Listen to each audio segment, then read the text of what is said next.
Hello and welcome back with round number 7 of the Dreamhack Regional Championship here from Dallas. I am Mason Clark, joined by our Carm Bonacci. We move on and we're going to go to the future match area as we have another round coming up. We have got another really exciting match here today, Arya. We have Golgari in the hand of Raja Suleiman versus Temur Analyst, another deck that Jason invented but has forecasted. We're not going to talk enough about that. We'll do that later. Let's talk about Raja's Abzan Midrange deck here. What do you like about this deck? Yeah, so I mean, we saw the black green mid range deck earlier. This is doing a pretty similar thing to it. Just like looking to play out these proactive threats to snowball the game, interact 1-for-1 with your opponent a lot, and have your 2 and 3 drops that draw cards each turn take over the game. Nice. And let's check out the Temur Analyst deck real quick here in the hand of Coulter Anderson. Anything spicy popping out to you here? 2 copies of Kellen is not quite the norm these days, I think, but a really heads up deck building choice that I'm a fan of. I think Kellen pretty important to having counterplay to a lot of the post board interaction. Other than that, in many ways, a pretty stock version of the deck. There's the Bonnie Pal sideboard pivot, which is really important, makes this deck hard to beat out post board. Other than that, it's doing the same thing the analyst decks want to do every time. So if chat is not familiar with that, what you want to be doing is playing a bunch of the Streets of New Capenna fetch lands that put themselves in the graveyard and get you a land when they enter, and then use Aftermath Analyst's ability to get all those lands back, and do that a bunch of times to just get a ton of mana and then win with Doppelgang, World Soul's Rage, somewhere or the other once you have 7 trillion mana. Well, I'm excited to see 7 trillion mana in action. So let's go down to the feature match area and see how these players are doing. They are both 6-0 once again. So they have locked up day number 2, but there's still a long way to go before we get to the Pro Tour. Yeah, this game 1 of this matchup is pretty tough on the Golgari deck. There's you struggle a decent chunk against particularly against like experienced team analyst players, with the fact that your removal is really going to be live and you don't really apply a fast enough clock, and then the team analyst deck goes over the top of Golgari. So you really want to be seeing something like Raja start, where you apply a lot of pressure really quickly and put the team analyst deck on the back foot. Speaking of which, Raja had the Cossack Bronco into the Mosswood Dread Knight, saddled up that Bronco, flipped another Mosswood Dread Knight, did 2 to Coulter from the trigger and 2 more for the Bronco, knocking him down to 16. We're going to see a Merrick from Raja in the passing the turn. You might be wondering why Raja is Abzan, by the way. Last round we had as a joke name. Raja really does have it with 4 pest controls on the sideboard. He did not want to lose to Toxic or Convoke this weekend, as we're going to see a Boseiju from land here for Coulter and a pass of the turn. Yeah, and this is some pretty heads up play from Coulter. I think assuming Coulter has a creature in hand, it may look pretty tempting to run it out in a spot like this, like a Nissa or an Aftermath Analyst. But knowing that this Golgari deck, a little on the slow side, doesn't apply pressure that well, and has all this 1-for-1 removal that's normally dead against you, you can't really afford to be running out your creatures and just letting them and playing into those removal stalls. You'd much rather wait and see whether you can play out your creatures at a point where they can immediately get value and just take a little bit of extra damage here. Yeah, we did see Raja decide to attack with both creatures. That wasn't a saddle. So Coulter down to 11, Raja down to 16 after revealing a hostile investigator. Looks like Raja's taking a bit of a think here, figuring out exactly what 3-drop he wants to play on this board. Looks like it is going to be Liliana the Veil, and I imagine that's going to be going on up. Yeah, Liliana a little awkward against this deck because in some ways it can actually ramp the deck by providing Coulter with more lands and graveyard from hand that can then come back with Aftermath Analyst. But I mean, when it's getting anything other than lands, it's just huge. The amount this deck leans on its few spells is really high, and you can't really afford to be losing any of those. Otherwise, the deck is like pretty likely to fizzle and run out of steam. The pass the turn. Feels like a bit of a fail that Aftermath Analyst isn't from the Aftermath set, but I'll deal with that in my own personal time as Roger's going to untap and figure out what he wants to do against this. Does have a Liliana, has lots of cards available to him. And someone who's known for playing these kind of grindier decks or control decks. That's basically all Raja does, Arya, is play blue-white control or the weirdest green-black deck you've ever seen. Well, in this spot, I think blue-white control might have been somewhat better setup for this matchup, but this game looks pretty good. We talked about Coulter deliberately not running out an analyst into removal, and this is a really awkward spot where he was forced to because he didn't have a land and needed to try and mill one off analyst to get back off of an adventured virtue of persistence, which means which just means that the analyst is vulnerable to removal, and one of the main weaknesses of Roger's deck gets mitigated this way. Yeah, we're actually going to see Raja play Gix's command for all the modes. We're going to give +2/+2 in lifelink, and then make, I think Coulter probably sacrifice the largest thing we have. There's also a destroy mode that would hit that, whichever one we want to do there. Raja reveals a Blooming Marsh, attacks in 4/7, Coulter down to 4, and a passing of the turn with kind of a rough spot. Yeah, it's hard to imagine Coulter coming back from here. Ill-timed explosion might be a timely explosion, though. We'll have to see what it hits off the top. And it looks like we do have a Memory Deluge we can discard. That should help clean up the board. But there is still the Cottage in play. So if we don't have one of those fetch lands, we are going to be potentially getting attacked for lethal.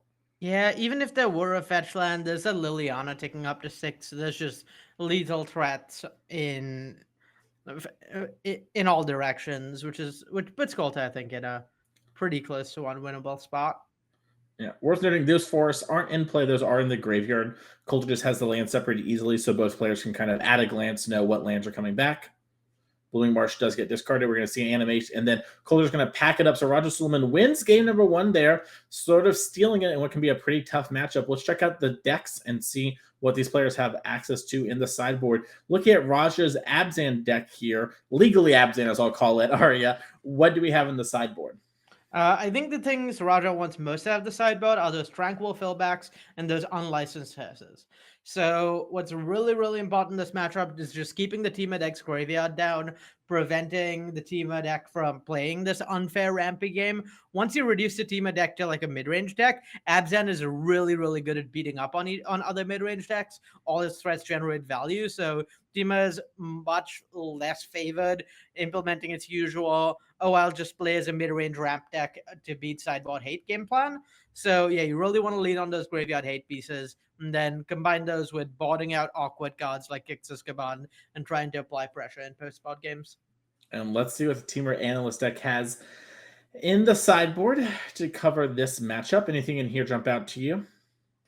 Bonnie Powell and Roxanne are the big ones. You really do want those mid-range threats. They're going to be a lot less effective here than they are in some other places, given how good the black-green deck is at playing the mid-range game. But you still can theoretically go over the top of the mid-range of the mid-range deck with Bonnie Powell and Roxanne. And one thing that's particularly good about them is it puts Raja in an awkward squeeze where he's on the fence about whether or not to bring in leave in removal. Where removal is really awkward against Coulter's primary game plan, particularly some of the bigger, more expensive removal. But at the same time, if he doesn't have removal, and then there's things like Bonnie Paul and Roxanne coming down, those can take over the game very easily. So pretty interesting dance in sideboarding to see what actually gets brought in and what gets left out as a result. Yep. Well, let's head on down to our feature match area and see these players battle out in game number 2, as we are going to see the Maestro's Theater. Oh, Broker's Hideout. I failed the test turn 1. Happens. Restless Cottage and a passing turn here from Raja. I mean, things may not have gone so well for you turn 1, but they definitely went well, a lot better for Coulter than last game, where you really, really want to be playing these fetch lands early. That was one of the more awkward parts of Coulter's draw, where there were none of these for the first several turns. And so having access to early blue mana, unlike last game, and having access to an early fetch land huge for Coulter. Really sets him up to be ramping a lot earlier and make his threats a lot more scary. Yep, we do see Coulter cast Tail the Suspect there off Kinnan, using a little Growth Spiral-esque effect, put another land into play, and then we're going to see a Deep Cavern Bat come down, Vampire Vengeance, Aftermath Analyst, and Double Island are the choices for Raja. I'm going to be curious to see what Raja wants to take here. Yeah, the Vengeance is pretty awkward given the lack of red mana this game, so I imagine the Analyst gets taken.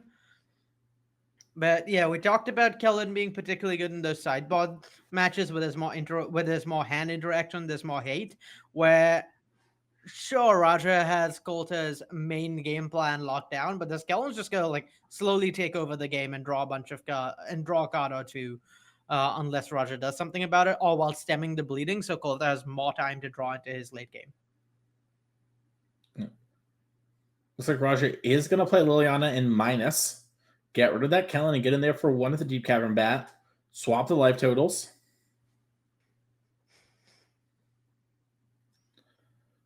Coulter's going to untap a handful of spells. Picks up an ill-timed explosion. Yeah, this lack of red mana pretty awkward, though. Yeah. Coulter does have one of the fetch lands in hand. I'm curious if, it like is a Maestro's Theater or, the Riveteer Outlook. There's a bunch of different ones. Some get red, some don't. It looked like a Maestro's Theater to me, but it still means not playing a spell this turn, which is pretty awkward. It looks like we popped the clue and hit the red, as we're going to see just a pass of the turn. We can do that at instant speed. Yeah, and there's really no preventing the fact that there's going to be an Aftermath Analyst coming down and ramping next turn, which is not ideal for Raja.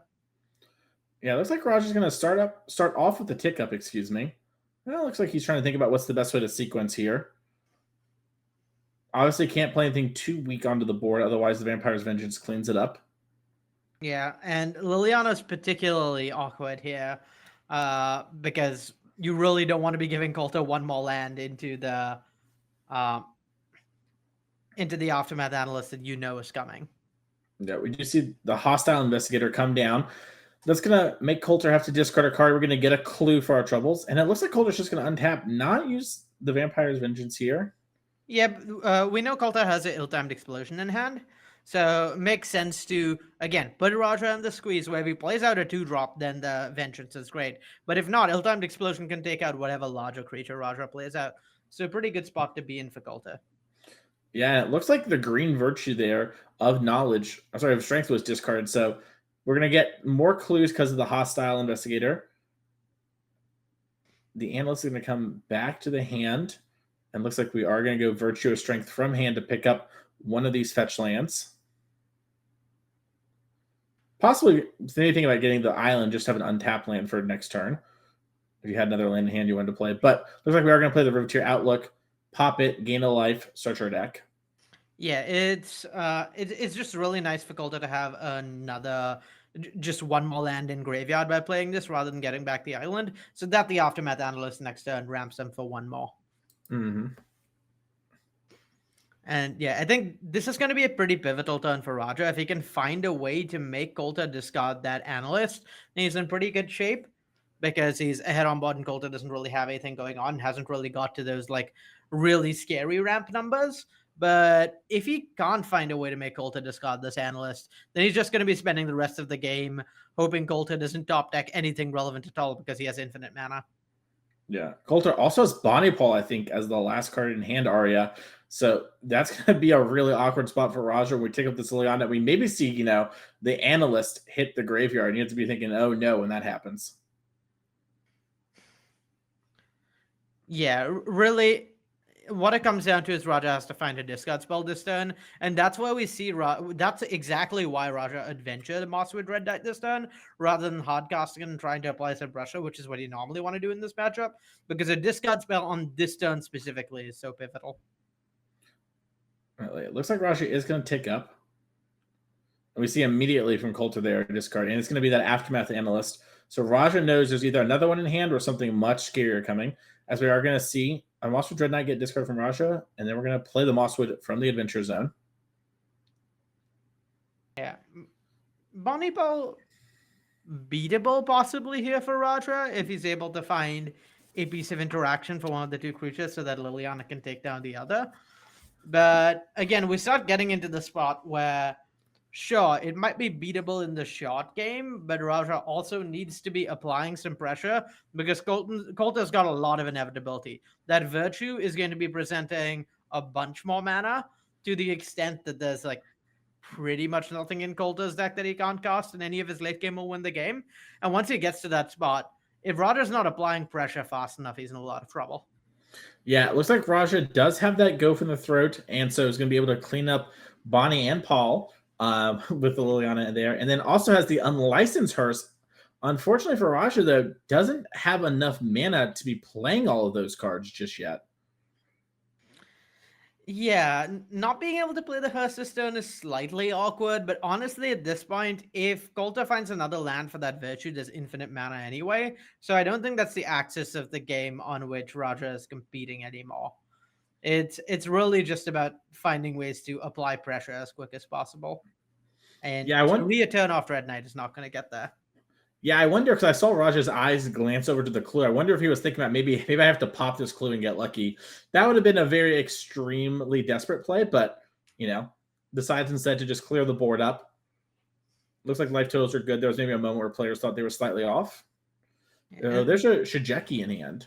Yeah, this is a pretty awkward spot for Raja because Colt didn't play that last card in hand out. So Raja knows it's not a land, I believe. At which point, he's down-ticking Liliana, means giving Coulter access to a spell, which also doesn't leave Raja in great shape. Yeah. Looks like Coulter picked up the Cabaret Courtyard. It's going to search the deck for a land. And then, as I was saying there, has the Shigeki in hand, so it can just pick up a bunch of stuff in the graveyard. And like you were mentioning earlier, this is what the inevitability, right? Like, just can't play a normal game against the Temur Analyst for too long because they have so much more mana and so many more resources than you with a bunch of their top decks. And Raja just basically in this matchup hopes to fade a lot of those top decks most of the game.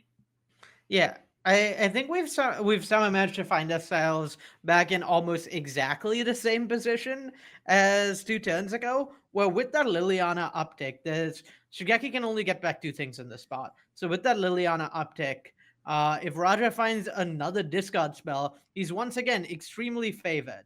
But he does need to find a second discard spell, otherwise it's going to be likely something very powerful coming down off of the Shigeki. Yeah, it looks like a pretty quick pickup of. Oh, just picking up the graveyard because you need to see everything. I thought we were picking up the Bonnie Paul immediately. Looks like we're eyeing our stuff. Oh, it was Bonnie Paul and Ill-Timed Explosion. Unfortunately, Bonnie Paul is legendary, so I don't believe Shigeki can return it. Oh, you're correct. Yeah. And it looks like Coulter did the same thing. Picked up the Aftermath Analyst and the Ill-Timed Explosion. And now that Hearse is going to hit the battlefield. We're going to see Raja play land. That way he doesn't lose anything. Take up from the Liliana. Means one of these cards is going to go. Yeah, Analyst, a lot less impactful now that there's a Hearse in play. Yeah, it looks like Coulter agrees. Raja has a couple clues from earlier in the game. Also has the Mosswood Dread Knight on an adventure that we could see come down. We're going to see the Duress off the top take the Ill-Timed Explosion. And you were talking about it. That is what Raja needed to have happen this turn, and we're going to see a passing back. Yeah, there still notably is Virtue mana here. So all of this might be for naught. There might be a World Turtle's Rage drawn next turn that just ends the game anyway. But barring that, Coulter is in a spot where he's top decking and really needs to find either a draw spell or something that just ends the game immediately. Yeah. Doppelgang, another card that Coulter could draw off the top that basically ends the game. Yeah, I mean, it's just a Doppelgang for what? 7? That's just 49 permanents. That's not that many. I'm sure Roger can beat that. Yeah, you got to target the Codge at least once. You get a lot of Codges too. You get to do a lot of things. Does look like Raja's going to pop the clue. Picked up a go for the third for the turn. Has another Mosswood Dread Knight. Going to put that on an adventure. Casting the Dread Whisper. Draw, see if he can find something. He knows he's under the gun. I think, so there's 2 things Raja really wants to find here. One is ways of applying pressure. And the other is some way of destroying that virtue. So we saw tranquil throwbacks in the sideboard. We saw, I believe, glissers in the main. Those are the two ways Raja can deal with the virtue, and he really wants to find one of those quickly if he can't apply pressure fast enough to kill Colton, so that there's less live draws. All right, we drew something. Oh, well. We picked up a Roxanne. Comes on down, deals 2 damage, makes a meteorite.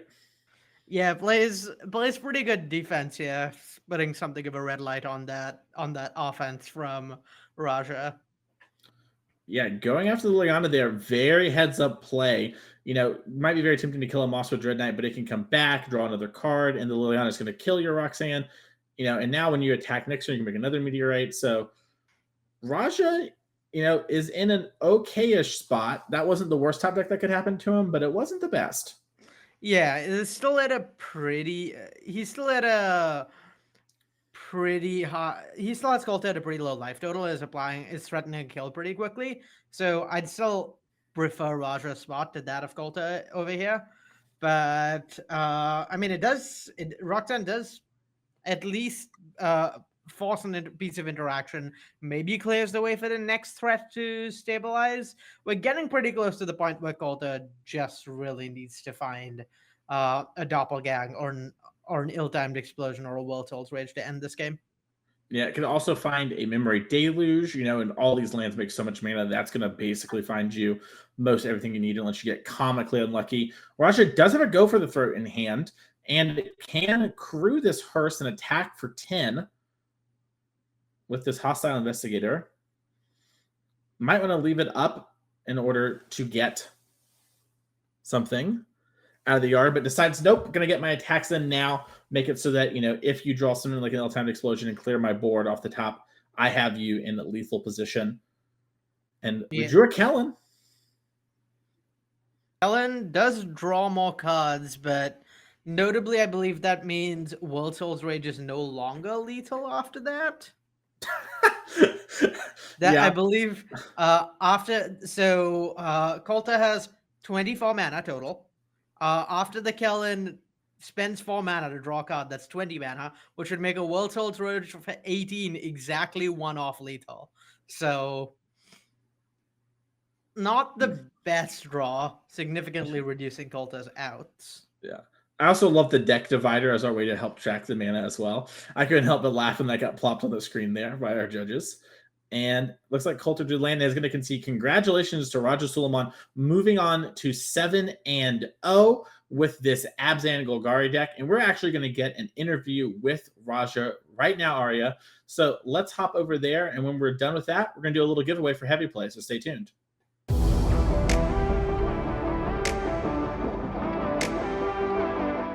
Hey everybody, welcome back down to the feature match area brought to you by Heavy Play. I'm joined by Raja Suleiman. We just saw you win a grueling match here against Temur Analyst. You were telling me you kind of like your matchup against Analyst with your, I'm going to call it Golgari mid-range until we get into the change here. So let's talk about that overarching thing first. Yeah, I like the Golgari deck quite a bit. Been playing it for a while, even sets prior. Definitely fits my play style. And yeah, I figured, let's put it in my own hands to try to figure this out without having to kind of shift into a different archetype. So I ran it. Well, you did do a little tiny bit of shifting here. There's some white mana in the deck here, and it looks like it's just for a sideboard card. Let's talk about that a little bit. Like, what made you do that? Yeah, so the matchup against Convoke is really bad. It was historically a little bit better when the deck was playing Bat.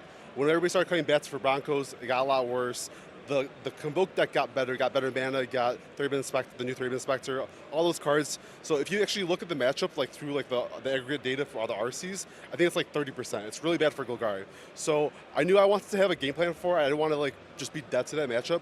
And so Pest Control is by far the best sideboard card you can have for that deck, both because it's early enough of a sweeper to hit their creatures, it picks up the random artifacts laying around, but most importantly, it's basically one-sided because you don't play any 1-drops, but you do play 2-drops. So now you get to lean a little harder into playing 2-drops because it's going to be they're going to be safe from your sweepers.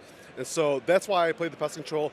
Esper is a deck that plays 3-color mana base. It mostly functions. This is basically just green-black. I played about 9 white sources to let me cast Pest Control, but the nice thing about Pest Control is that it cycles. So if I did brick on white mana, I can at least cycle and try to keep playing the game.